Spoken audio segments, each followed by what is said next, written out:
Si vous êtes nouveau sur la chaîne, n'oubliez pas de vous abonner et de liker la vidéo. On commence. Auteur d'un retour tonitruant à l'UFC, le jeune jaune va désormais devoir défendre sa ceinture des poids lourds. Problème, les updates préoccupantes se multiplient le concernant. La dernière en date ne risque pas de rassurer ses fans les plus fidèles. Johnny a conservé à 11 reprises son trône chez les mi-lourds, établissant ainsi un record en la matière. Il comptait cependant améliorer ce dernier dans la division supérieure, chose qu'il a commencé à faire. Sacré champion des poids lourds, il y a un peu plus d'un mois, l'actuel champion a impressionné tous les observateurs.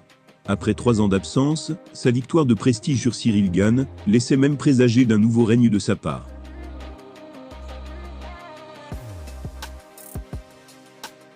En effet, s'il a longtemps dû combattre ses démons en parallèle de son illustre carrière, Bones semblait cette fois-ci en être débarrassé pour de bon.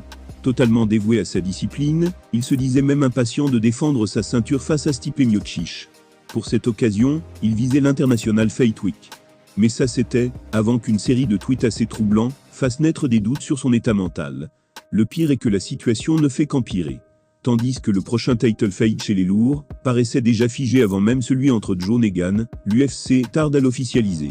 Face à cette temporisation, Dana White n'a pas pu échapper aux questions sur son champion, auquel il a offert une réponse qui ne dit rien qui vaille.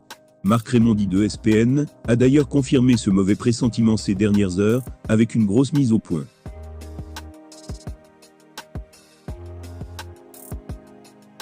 Voilà ces mots, j'ai vu défiler plusieurs tweets qui annoncent le combat entre Jones et Miocic pour l'UFC 290 en juillet.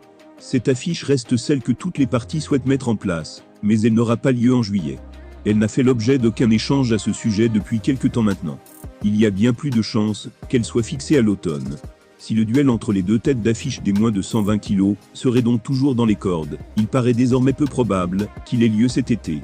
Compte tenu de l'inquiétude ambiante qui règne autour de Bones, cette nouvelle pousse clairement à s'interroger sur une éventuelle rechute psychologique de sa part.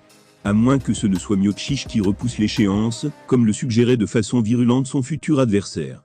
Longtemps espéré pour juillet, le choc entre Jon Jones et Stipe Miocic devrait finalement être organisé plus tard dans l'année. Une révélation qui incite à se poser des questions sur le cas de Bones, toujours aussi fluctuant que par le passé.